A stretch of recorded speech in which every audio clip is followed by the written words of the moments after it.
Masa lalu kita tidak bisa kita rubah. Tidak bisa. Yang bisa kita tentukan itu masa depan kita. Hidup itu bukan cerita kemarin. Bukan hanya hari ini. Tapi hidup itu harus dimulai dari sekarang. Untuk lebih baik di masa yang akan datang. Apakah ketika yang lainnya bertaubat, kata Allah, terus kamu tidak bertaubat, apakah ampunanku hilang untukmu? Seluruh dunia ini taubat sama Allah. Apakah pada saat itu ampunan Allah habis? Enggak lah. Enggak habis kan? Enggak akan habis. Tidak ada kata habis. Tidak ada kata habis ampunan Allah itu untuk hamba-hambanya. Jadi maka kemudian beliau mengingatkan, hei, jangan kamu pernah memandang yang di sebelahmu itu lebih bermaksiat dibandingkan dirimu ketika dia engkau lihat bermaksiat. Jangan merasa lebih baik. Ya, maka jawaban Allah, fala tuzakku anfusakum wa a'lamu biman ittaqa. Jangan kamu merasa lebih suci dibandingkan yang di sebelahmu. Wa a'lamu biman ittaqa. Allah tahu siapa yang paling takut kepada Allah. Yang paling takut kepada Allah itu hanya Allah yang tahu. Ya, Rafiq dengan saya gitu. Antara saya dengan Rafiq ini siapa yang paling tahu? Loh, belum tentu saya.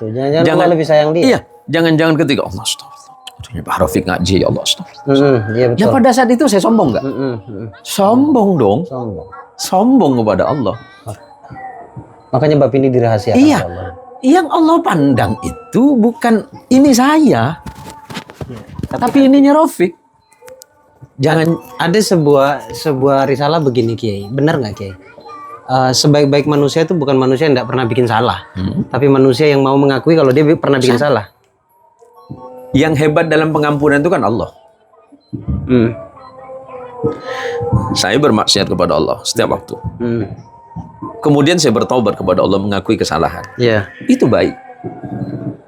Tapi ketika Allah mau memaafkan kesalahan saya yang selalu berulang-ulang, yang hebat itu Allah.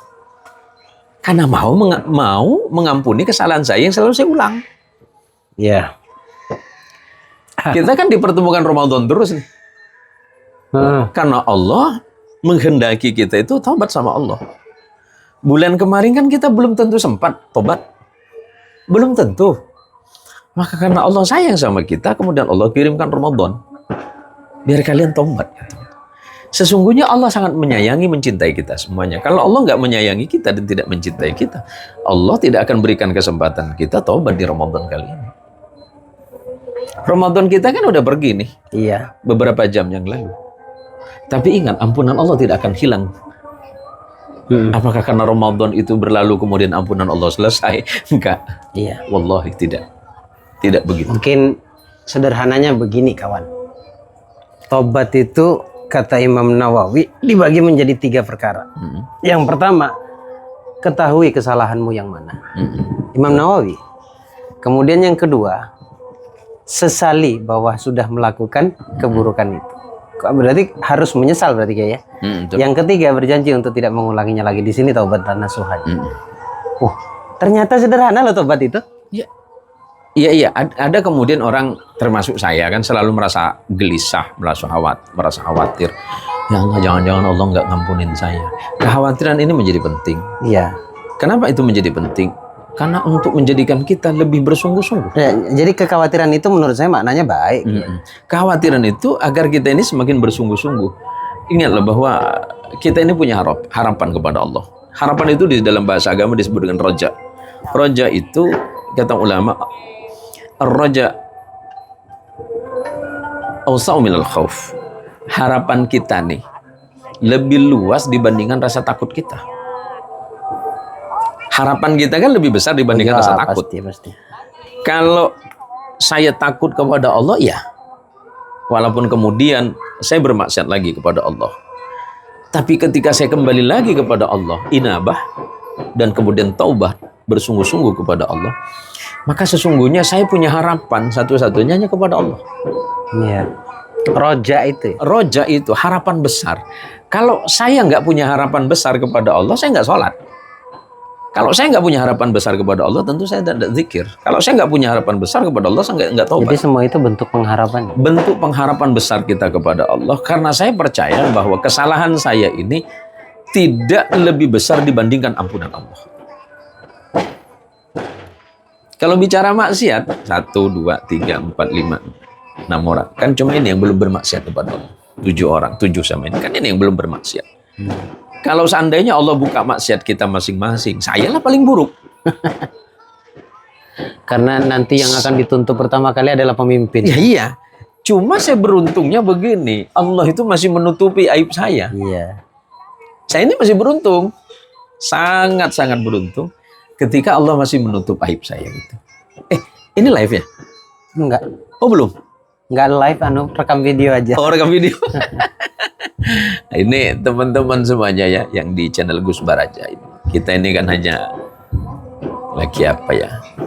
Lagi ngobrol. Lagi kangen aja. Iya, lagi kangen. Sudah lama saya nggak ketemu walaupun sering ngelihat. Mas Mansur ini juga udah lama nggak ngelihat gitu kan. Dulu kita kan sering kumpul. Iya. Duduk-duduk. Yang keroknya kan saya. Kita sampai jam 2, jam 3 dulu ya. Tapi sekarang kan karena kita punya aktivitas masing-masing, punya kesibukan. Tapi saya percaya bahwa itu kan tidak menyurutkan niat kita untuk selalu baik. Saya selalu mengingatkan sama anak-anak saya, tetaplah berbuat baik, walaupun mungkin itu tidak pernah dianggap baik. Kan ada kebaikan oleh orang lain yang tidak dianggap baik ya. Tapi biar saja, toh yang menilai kebaikan itu tetap Allah. Ya kan, sederhana saja dari hidup ini. Kalau setahun yang lalu kita bersedih dengan Ramadan, kemudian Allah hadirkan kembali Ramadan. Hari ini kita bersedih lagi. Iya. Tapi kan Allah memberikan harapan tahun depan kamu ketemu lagi kan. Ya bersyukurlah kita sama Allah. Ternyata kita punya kesempatan selama kurang lebih 1 bulan ini untuk lebih untuk lebih berbenah diri. Untuk lebih mawas.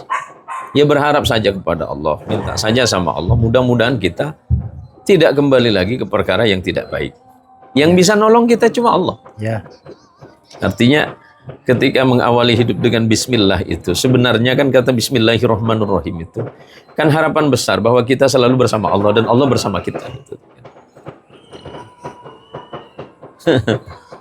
Karena bahasa Allah itu kan.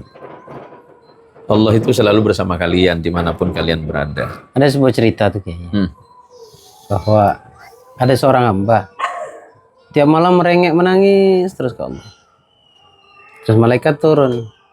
Melihat keadaannya kemudian lapor lagi ke Allah. Si fulan ini sudah menangis terus. Meminta sesuatu kepada Allah. Bolehkah saya kabulkan? Jangan dulu. Kenapa ya Allah? Saya lagi suka dengerin dia. Iya, betul. Merintih. Manggil namaku. Iya. Jadi kalau hidup itu jangan pernah diukur dengan orang. Jangan pernah diukur. Sebab kalau kita selalu berusaha mengukur dengan orang lain sampai kapanpun kita nggak ketemu. Nggak akan ada rasa puas. Nggak akan ada rasa puas. Puaslah dengan apa yang Allah hadiahkan untuk kita hari ini. Rafiq, Bang Mansurnya juga merasa cukup dan merasa puas atas nikmat Allah dalam hidup kita. Oke. Masa lalu kita tidak bisa kita rubah. Tidak bisa. Yang bisa kita tentukan itu masa depan kita. Hidup itu bukan cerita kemarin. Bukan hanya hari ini. Tapi hidup itu harus dimulai dari sekarang. Untuk lebih baik di masa yang akan datang. Orang bilang, saya menyesali. Semua orang pasti menyesali itu. Kecuali memang hatinya ditutup oleh Allah. Jadi oh ya Allah, saya masa lalu iya. Tapi bukankah Allah menutup masa lalu kita itu dengan baik-baik saja? Kalau sampai Allah membuka masa lalu kita, siapa yang mau duduk dengan kita hari ini? Tidak ada, jijik semua. Jijik semua melihat kita. Siapa yang mau duduk? Maka kemudian Allah menutup itu rapat-rapat. Kata Allah, cukup. Aku yang tahu. Dan cerita ini nanti, kalau memang mau dibuka, kata Allah, tapi cukup antara aku dengan kamu saja, kan begitu. Artinya, nggak ada jaminannya. Siapa yang terbaik di antara kita nggak ada yang tahu. Nggak ada jaminan. Boleh jadi yang katanya lebih mursal, ternyata dia bagi Allah dia yang paling mulia. Iya. Ini kan lagi-lagi bicara soal sikap hati ya. Semakin kita berada di ketinggian, kan semakin takut tuh. Makin khawatir. Semakin khawatir kan. Naik rumah lantai 3 makin khawatir. Pleset sedikit. Iya, kepleset selesai. sedikit. Seperti Gus Barajanya hari ini Allah hadiahkan berbagai nikmat hidup kan. Dikenal orang, kemudian ucapan-ucapannya juga didengarkan oleh orang. Ya, semakin takut. Ada semacam kegamangan. Takut kepleset. Iya. Kalau kita naik satu tangga masih normal. Masih rendah. Tangga ke-10, ya Allah udah tinggi nih. Iya. Gimana cara turunnya nih? Banyak orang itu tahu bagaimana caranya naik, tapi tidak tahu bagaimana caranya turun. Iya, kalau kepleset sedikit mati kemungkinan besar. Mati itu bukan fisiknya, tapi ya hilang semua apa yang Iya. kamu miliki.